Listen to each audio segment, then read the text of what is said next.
We're now on the penultimate episode of the Gilded Age Season 2, so our days of over-the-top headgear, lavish parties, and extreme frivolity are coming to an end.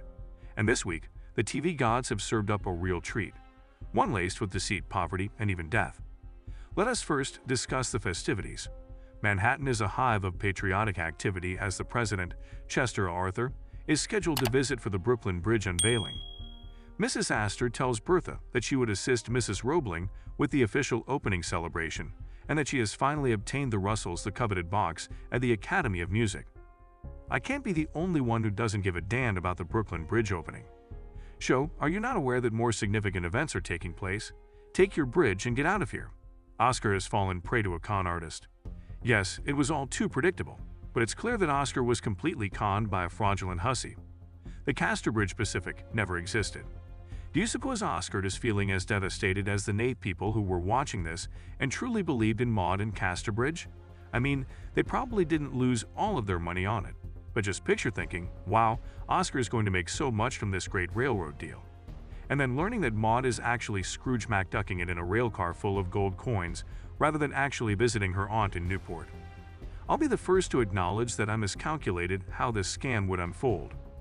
I assumed Oscar would discover the whole thing was a fake, at which point he would travel to Italy and come out as gay, hopefully learning a useful lesson and discovering a new purpose in life. Oscar, everyone was doing it, I believe. Was there not a Merchant Ivory movie with an Italian gay subtext, and Death in Venice too? Then I thought we were about to queue up a Season 3 quest, where Oscar goes overseas in search of Maud and the Van Ryn family fortune and, yes, again, goes to Italy and is gay there. This is when Oscar somberly tells an already crushed Aunt Agnes that he's lost almost all the Van Ryn money, and she tells him to go and get it back. However, everything is depressing, and this is no longer enjoyable. Julian Fellows, why do you think I watched this show? Is the purpose to be reminded of the atrocities committed by humankind and the overwhelming hopelessness that follows horrific incident after horrific occurrence? Not at all. I'm watching it to see the absurd hats that the rich folks wear. I thought we had an agreement, but now that Robert St. Leonard is dead, I'm sitting here worrying about how Christine Baranski is going to get her next brooch. Luckily, we still have ludicrous hats. Bertha's got one with a V-shaped patch of around 50 enormous white feathers on it. It was the highlight of this show for me. Why not appear as though you are wearing a big mutant swan on top of your head, sitting backward? I hope this was a genuine opportunity for Carrie Coon. The hats were good otherwise. The swan butt hat had probably intimidated them all. Speaking of the Russells and the evils of humanity, it's probably for the best that they made it clear that George is hiding something when it comes to his refusal to allow soldiers to kill his employees. Having said that, some of you were kind enough to refer me to the Latimer Massacre when I asked last week for an example of anything that was at least vaguely similar to what occurs at the mill, with the military nearly opening fire on the strikers. This happened in 1897 when a sheriff's posse killed United Mine Workers who had gone on strike. Additionally, a whole Wikipedia article about worker fatalities in U.S. labor disputes exists. Here at Vulture.com, it's not just fun and games. We discuss different topics, mostly, though, the caps. In exchange for providing safety nets, health insurance, a part for kids, and a little wage increase, George plans to fracture the Union and incite animosity toward the Catholic immigrants and the Jews. Really cool, really cool. I suppose it's wise to avoid showing too sympathy for a real robber baron. Well done, show, for bringing to our attention George's financial priorities. Patrick Page, his Hattistown-based aide, is once again proud of his employer. However, we get the nicest scene yet between George and Bertha, so it's hard not to be at least a little bit pro-George. Although Bertha has always wanted a box at the Academy, Mrs. Astor offers it to her. However, Bertha has now thrown her support behind the Met. Because her hair is down, I believe she is in her large room talking to George about it. Her hair is down. I was so intensely drawn to Carrie Coon that I was unable to hear anything in this scenario. I had to watch it again after returning. This reminds me of the ridiculous notion of Victorian men freaking out at a glimpse of an ankle. But instead of Victorian men, it's Bertha Russell with her hair down in 2023. Bertha is reminded by George that she can control the Met and that the Academy does not accept those who are transforming society. It is accurate. Did you also note that, despite the fact that many people were upset that climate protesters interrupted Tannhauser's Met opening night, one could argue that opera is only marginally more relevant now?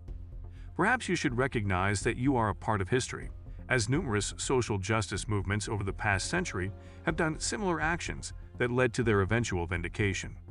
In addition, the Paris premiere of that opera was infamously disrupted, so in essence, it's just a lighthearted reenactment of history, with people calling attention to the fact that our planet is dying rather than the jockey club being upset that they missed the ballet. Hooray! Oh, and by a curious coincidence, the Gilded Age cast was at the Met the same night that this protest took place. Peggy is working to prevent the school board from closing black-run schools in the midst of all of this. Principal Sarah Garnett informs Dorothy and Fortune that in order to maintain the school's existence, they must hire white staff and accept white pupils. Peggy has an idea, and Marion is the source of it. She isn't even an educator. Back then, there were schools for instructors. Employ a recent graduate, Marion instructs in watercolor painting. Nevertheless, here we are. Dorothy is not a fan of Peggy and Fortune, having discovered them. I wouldn't be either, Mrs. Scott. Positively, we do get to see Dorothy and Peggy at the Brooklyn Bridge rooftop party wearing some gorgeous outfits. Alright, let's get started. The visit from Reverend Luke has ended. Ada's life was once again dark, and he was just a glimmer of hope. Although I wish we could have been more, or at all, emotionally committed in this plot, I understand that Robert C. and Leonard may have had vacation plans. I find it hilarious that people discuss how much of a change this is for Cynthia Nixon, after she played Miranda on Sex and the City, because I haven't watched SATT. However, I have watched the depressing Emily Dickinson biopic A Quiet Passion, which stars Cynthia Nixon and has agonizingly drawn-out scenes set on 19th century deathbeds.